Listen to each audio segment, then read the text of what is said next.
So, van life.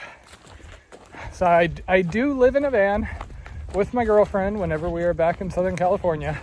We have a conversion van that's our home base, but I wouldn't say we are the typical, van life you see on social media. Pretty rich white people traveling around in their vans, sleeping on beaches and things. I would say we're more, urban vehicle living at this point. So what happened was, as the whole life change thing was going on, I came back from Thailand and I was ready to downsize. I got back to an apartment filled with stuff, realized I didn't need it, and if I was going to do the PCT, it was time to change. So my girlfriend and I looked around. We looked really hard at RVs for a while. I would actually love to have an RV, but due to Jen's work and my volunteer stuff, we need to be based around Southern California part of the year. And where we are and where we need to be geographically, long-term RV store parking or staying is actually very expensive.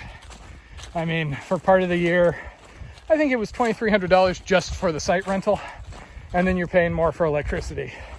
So then you add your RV payments on that, and you're better off being in a $2,000 a month apartment. It's horrible, but what you gonna do? Living in Southern California really sucks sometimes. So as we were looking at options, the RV didn't seem like that was viable unless we were willing to pay more than we were paying in the apartment, and economically that wasn't gonna work. So we started eyeing conversion vans with the idea of it's something to shelter in, and then there are campgrounds that will let you stay with a vehicle. And the conversion vans usually are small enough that you can get a vehicle site versus an RV site. So that's why we ended up with our conversion van. We did look at other options in addition to the RVs I mentioned. We made an appointment and we looked at some used Juicy vans. Those are those purple and green minivans you see around national parks and things. They rent them for like Coachella people or people visiting parks, and then they sell them once they get to a certain mileage. So they're only a couple of $1,000. They do have some kind of neat RV style kitchenettes in the back, but they were super small. There's a place to sleep up above that was canvas. It was basically like a pop top, and then you have a little table inside. So we looked at it pretty hard. We looked at, what improvements you can do, but in the end, that just wasn't worth it. And I mean, we are used to camping, obviously. So just staying in a tent, we can do that, but comfort-wise, there's some limitations there, especially when it gets so cold. Because we're out in Southern California in winter, which can get down to the 40s. And when you have Santa Anas, that will just knock the tent flat. So I wanted something where we could at least have a little bit of comfort, a little bit of shelter, and then the power thing was a big plus for me. I don't have any sort of, build list or build videos or anything because we didn't build the van. Unfortunately, as much as I wish I was a handy person, I am not. Plus, we didn't have any place to work, even if we had built a van ourselves. And we didn't have time. I mean, I came back from Thailand in end of December, and we were out in February or March into the van. And that was having to downsize and get rid of a lot of things really quickly. So we started looking on Craigslist, all the custom, we'll buy you a Sprinter van sort of places. Hey, those are cool. Anybody wants to PayPal me, a couple $100,000, we will be in a fancy Sprinter van, and I'll send you thank you notes every week. However, our budget was, as low as we could make it. So we found one that we just kind of fell in love with because of this wood paneling. It looks really nice. I mean, the pictures I'm showing you, generally everybody goes, oh my God, that's so cool. And it is. I love the feel of it. Livability wise, it's really small and it's kind of limited. And there's stuff like the sink that honestly is not that useful to us. And it takes counter space away. And also the storage space is really minimal. Those cool little cabinets you see up along the walls are so narrow you can basically barely do anything with them. And the bed, I can fit on it, but just barely. It's quite common for me to accidentally slide down a little bit and my feet are dangling off the edge. The guy we bought the van from on Craigslist, I mean, that whole thing was just the saga. I was convinced he was trying to scam us because he kept asking all these really weird questions. You know, he wanted like cash up front for a big vehicle purchase, all that. And then we started to look at it, and here's the thing with conversion vans. Their vehicles, you can't insure them for the value of the conversion. You can get insurance and everything for the vehicle, but that's a fraction of the cost versus everything else that's put in there. And then insurance in a lot of cases won't cover it. So then you're having to take a chance, you know, you're living in this thing, and if it gets wrecked or somebody breaks into it, well, you're kind of SOL. So it stretched on. It was a stressful couple of weeks, and I would have sworn for the longest time that it wasn't going to work out, but eventually we went for it. The biggest disappointment was actually the solar installation. My big feature that I wanted was solar power. I wanted to be able to charge my phone, my laptop, and my Nintendo Switch in the vehicle without having to, you know, rely on having to go to a coffee shop or something. And the Cantina van did have a solar panel and an inverter and all that. Well, after we'd had it a little while and I started to do some research, turned out that maybe some corners were cut and maybe it wasn't as safe as it should have been. And there was kind of a major fire risk. So we had to disconnect it. Also, the solar panel, because of the wooden frame around it, gets partial shade when the sun hits it at an angle, because the wooden frame throws a shadow across the panel, so it's not getting as much power as it needs to. So we ended up having to basically disconnect it. The batteries went out because they were AGMs and they got too low one time, and we looked at replacing them with lithiums, but those are expensive purchases. Then you get your solar panels, because we needed new solar panels. Ideally, we would have a couple of panels, but due to the fact the van is a pop top, you know, I didn't think that pop top with motors that raise it up could actually handle putting a bunch of heavy solar panels up there. And every time I'd look at the wiring diagrams, it's like, okay, yeah, I can follow this. Okay, this is a little too far. And I just didn't want to have another learning experience. I mean, we'd already had one screw up with how the guy had done it originally. I really just wanted to get it done and have it done right. Because again, this is not a hobby that we just work on and take out for the occasional weekend. This is our full-time living situation in between big adventures like this. And when I'm back and in it, pretty much just want it to work, ironically. And right when we figured out that we had an issue with solar, that was the worst time to get that fixed, because I don't know if you guys have heard, but there was some little, COVID sort of thing happening. Yeah. So I had actually worried the whole living in a van in a campground thing, forwards and backwards, had everything accounted for, everything was good. The one thing I did not account for, how could I have missed this, was a historic worldwide pandemic that was going to throw everything into chaos and close everything. Because, hey, you're living out of a van, no problem. You can just go into a library and you can charge and you can use the internet and stuff like that. Libraries have been closed for a year in SoCal. Who needs a shower or bathroom in your van? I mean, with two people, that's kind of not the most hygienic thing in a really small space. But that's what the campground's for, right? And then the campgrounds have shut down twice on us, sending us scrambling. So as of right now, we still do not have the solar situation fixed in the van. We looked at some kind of temporary options, but it wasn't worth it for the amount of time I was going to be around once the whole Florida Trail turned into the Eastern Continental Trail, Appalachian Trail, etc. Nominal plan at the moment is to take the easier route, which is they have these all-in-one boxes, which are basically a battery and an inverter that you can also plug into a wall. They're not quite as efficient as having a couple of standalone, lithium Battleborn batteries, but it's only $1,000 versus, $800 per battery, and the wiring is really minimal. So I kind of think if we get one of those, we can hook it up to the existing solar panel, hopefully, and then we can kind of improve things little by little, because quite frankly, we don't have a lot of money to throw at this. We're spending all the money we have just trying to keep the wheels on the bus and keep adventures rolling here.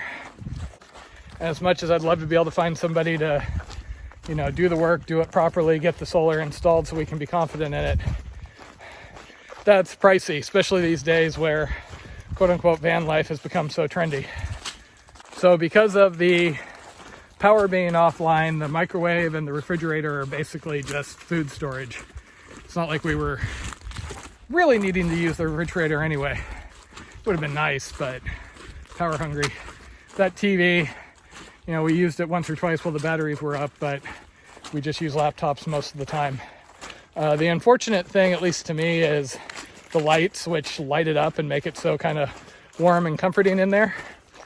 They work because the guy wired them directly to the main car battery. Now, the unfortunate thing is if we're not really careful and we're parked for a week at a campground, we can run the battery down to the point where it won't start. So that's been one of my largest quality of life changes I want. I've actually gotten used to not having power. Being on the trail for long periods has at least gotten me used to just living off of a battery and recharging outside of coffee shops. When the coffee shops haven't all closed due to COVID. But the lights at night are just a huge plus. The other thing that the van gives us is when we leave for, the Pacific Crest Trail, Appalachian Trail, etc., we don't have an apartment we have to manage. When we did the John Muir Trail and some of our longer trips right after I quit my last job, we had to get Jen's parents to come and check in on the fish and things at the apartment, which I was really grateful for them doing that, but that's not a long-term solution. And it's one thing when you're gone for a couple of weeks and somebody does you a real solid by helping out, but I've basically been not living full-time in Southern California for the better part of 2 years at this point. So with the van, we found a vehicle storage place.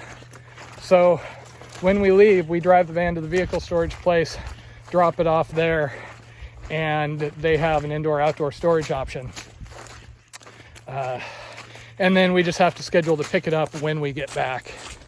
Why don't I just leave it with a friend? Well, this is Southern California, space is kind of at a premium. A lot of people can barely fit their cars into their driveways.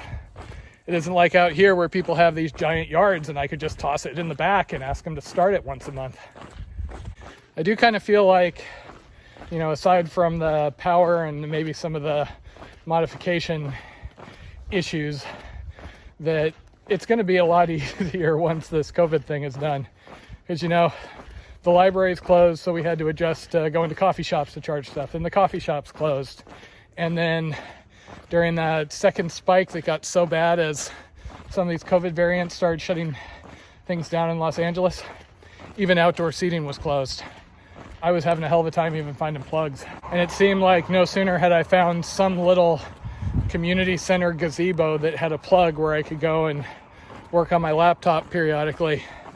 But then I'd show back up and there would be a sign saying, "Yep, sorry, closed, social distancing."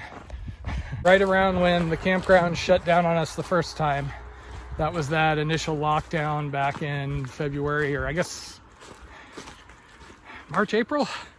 I don't know, I'd have to look. I got sick, which we think is COVID due to having close contact with a confirmed case of a student. So I was sick. The campgrounds say you can stay for a couple of days, but then you have to leave. We didn't have a bathroom. We didn't have a shower in the van. We had to figure out something. There were a few friends who were willing to let us use their driveway, but once you're talking about tromping in through their living room to use their bathroom, that starts to be a much bigger imposition, especially as, you know, civilization is crumbling, nobody can get toilet paper, etc., etc. So we did the only thing we could figure, which was we found Airbnbs. But as a part of that lockdown, Airbnbs stopped accepting people. So we ended up having to like hop states to find communities that were still letting Airbnbs be offered, and then find places that were within our price range to stay a week at a time. So we spent a week out in Desert Hot Springs, garden spot of Riverside, a week out in Vegas, and then a week out in Lake Havasu. That last one was really nice. The others, they were a place to survive. Similarly, when I was back after the PCT before this trip, cases spiked, things got really bad. And once again, for reasons that nobody ever explained that I could find, they shut the campgrounds down on short notice.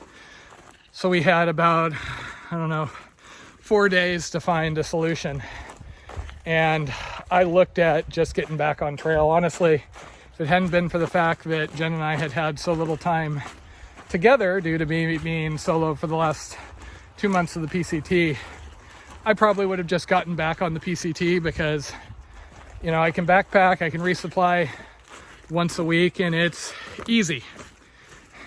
And it's relatively inexpensive being on a trail like that. But we didn't want to be apart since we knew that we were going to be apart for a long time once I started this. So we ended up finding another Airbnb solution, which wasn't quite budgetarily what we wanted to do, but that was the only thing we could figure out. So the van is very tight quarters. I would say that it works because, you know, Jen is a teacher, so she tends to be up early and working during the day. So I'm in there solo during the day. And then at the end of the day, you know, we make dinner, we eat, and we go to bed pretty early because we don't have electricity. So once it's dark, there's not a whole lot of staying up. Not to mention it gets cold. When the schools shut down due to a major fire we had in Orange County, Jen and I had to spend a couple of days where we were basically both together all day in the van. And that was rough. You know, sometimes one person can be outside, one person can be inside, but it's really tight in there. I mean, a lot of you probably have bathrooms that have more floor space than our little conversion van does. And then there's the vehicle issue. So I like to scuba dive. I want to be diving whenever I can. And one of the pluses of living in Southern California is I can go down to Laguna Beach and dive a couple of times a week with my buddy Jack. But I have to be able to pick up scuba tanks, and I got to be able to store wet neoprene, and I have to be able to clean neoprene. That has gotten significantly more difficult ever since moving into the van. So what we have figured out is it helps if I still have my Jeep. I was really tempted to get rid of it, but I love that thing. I mean, look at the color. Custom made for me, you would think. But no, that was actually the color they offered for a while there. And it gives me so much more flexibility to be able to go get tanks and get to the beach and dive and all that. But most of the campgrounds only allow 2 vehicles. The van plus Jen's car count as 2 vehicles. So we end up having to off-site one of the vehicles, which means when Jen wakes up at 5 o'clock in the morning, I wake up too. I drive her 10 minutes away to where we've street parked her vehicle. She then transfers over to her vehicle, goes to school. I do whatever I'm doing during the day. And then at the end of the day, I meet her back at the street parking, the park and ride, wherever we're storing the extra vehicle. And she hops back in my car and I drive her back. So that's been a lot of extra work, but it's kind of been the best solution for the moment. When I was there without a vehicle, because where Jen's school is relative to our campgrounds, it's not really easy for me to just drop her off in the morning or pick her up. You end up doing a lot of extra miles, burning a lot of gas. So I was trapped in the campground for a while before because my Jeep was dropped off with my parents in Colorado, which is where it is now. And so I couldn't really go anywhere, and I don't sit still really well. Don't know if you can tell. So being around the campground all day with nothing to do was kind of a challenge. And our van with the pop top, I mean, it's not like I can just say, oh, hey, I'm going to take the van and go drive around. There's a good 10-15 minutes of dropping the pop top, making sure everything's stowed, double checking all of the cabinets and things before I can go anywhere. And then it's a very big, heavy vehicle, so not the easiest to drive. And the setup, obviously, when I get back, same thing, it takes time. Another challenge is because there are a limited number of campgrounds around where we are, a lot of times those fill up on the weekends, which isn't that big of a deal if we're off having some sort of adventure, which used to be my MO, every single weekend, be out hiking or doing something. Now that I'm doing a lot of that during the week also, those rare weekends when I can just sit still are actually okay here and there. But we can't always because we don't have a spot at the campground, or the campground is just a nightmare of people running generators and people screaming and this, that, or the other. So ironically, one of the rare treats has been getting an Airbnb to spend the weekend in, just so we can have someplace private with a shower and all of that. Cozy cabin weekends. So our cost of living has gone down, though you can kind of get a sense for there's a lot of moving pieces here, and things like food has become a little more of a challenge because we can't do leftovers for most of the week because we don't have refrigeration. It is at times a really great lifestyle, sitting out at the campground beside a fire, cooking something on a camp stove under the stars. Those are really nice. Other times when conditions at the campground aren't as good or we can't find a place to stay, not quite as nice. And juggling 3 vehicles has become a big challenge. I basically have a spreadsheet where I have to keep track of, where each vehicle is going when and how we're going to manage the drop off, because, okay, the Jeep and the van are at the campsite. Jen's car is at her school. We have to get the van over to storage, Jen's car over to her parents to park it outside, and then the Jeep so we can drive out of town. And Jen won't drive the van because it's like driving a bus. So it's kind of like that whole puzzle where you've got like the chicken and the fox and the cabbage and you're trying to get them across the river. But at least for the moment, the plan is to stick with this. It's not the easiest, but I'm not willing to give up my volunteer commitments, so I have to stay in SoCal. Jen could teach someplace else, but she has a really good situation at her high school. I don't want her to have to leave that. She does a CubeSat program and some other things there, which are really cool. So I figure that at least for the next couple of years, we'll still be doing this juggling act. And then we'll see. You never know, right? I'm hopeful that this whole seasonal dive work thing will work out, because then we would just be in SoCal for part of the year and then living out of the country someplace for months at a time. So that would make all of these kind of complications a little easier to manage. But we'll see. Who knows what's happening, right? Also, one of the campgrounds we stay at, because we have to rotate between multiple ones due to they have limitations on how long you can stay in a given month. They have showers, but their hot water is lukewarm at best. So you basically hit this button, the water gets kind of just uncomfortable, and then you shower. And then you run outside where it's, 50 degrees and cold. So Jen is very much not the biggest fan of that. She prefers the campground that has actual hot water to it. Just one of those little indignities along the way. Also, scuba diving. So anytime you dive, you've got neoprene and gear that's covered in salt water. And salt water just destroys everything, so you got to clean it off. When I still had my apartment, I had a second bathroom, and that was basically my scuba wash center. After I dive, I could just wash everything off in the shower and I could dry it. I even had a wetsuit dryer. It was amazing. I could plug it in and my wetsuit, my 7 mil wetsuit, would be dry by the morning when it was time to go dive again. So now I have a giant bin in the back of my Jeep. All the wet neoprene goes in there. In between, the gear is stored either in a storage locker or it's in the Jeep. But you got to be careful because, again, salt water does damage to things and doesn't smell too great. So then I drive over to the dive shop, I get the tanks, and then go dive. My buddy Jack and I will get 2 dives in the morning, be done about, 11 o'clock, 12, get some coffee, and then I go back to the campground. I fill the bin up with water at one of the, hose stations, and then I can wash things off pretty well.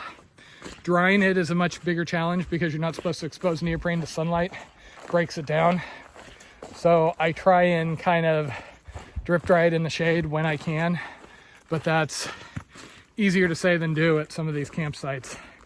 So a lot of times my gear is just wet, which is why I have such a giant smile on my face half the time when Jack and I are at the beach at 6 o'clock in the morning and I'm pulling on soggy, wet, occasionally sandy neoprene because I haven't been able to clean it right.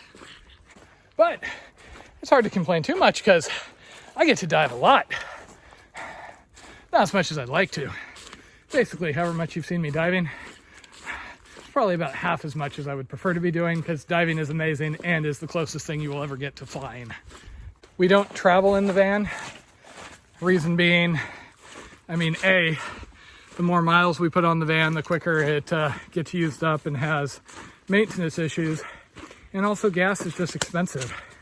And quite frankly, if we're running out to Utah to spend a week, we're fine camping in the back of the Jeep or just sleeping out. The van's really more an urban car living situation versus, the typical van life. So as with so many things, it's not quite as romantic as it might seem on first look. I wouldn't really recommend this sort of thing for most people, but it works for us for now. And who knows, a lot of the most awesome things that have happened to me that I've done have come about just kind of by accident. An opportunity comes by. I spent 2 years living in this canyon house that had a whole bunch of little baby pygmy goats running around inside. And I loved that place. Had a garden out back. And that living situation made me happy. The condo apartment I was in, I loved the landlord. He was a super nice guy. It was a nice condo. It was under market for Southern California. But it just felt too much like an apartment. I don't like feeling like I'm stacked in with a bunch of other people. I want to be somewhere where I at least have some space and privacy. So yeah, long term, I don't know. Maybe we get a trailer or an RV if we can find a solution for where to keep it. Maybe we get a bigger, nicer van, assuming I'm able to start getting seasonal work to kind of offset some of our costs. Or, Jen gets a night job. Or maybe we go back to something more traditional for part of the year. We'll see. The funny thing is when I did the math, when we were staying at those Airbnbs for a week at a time, that was actually about the same cost as being in my apartment with all the, utilities and rent and everything. So, go figure.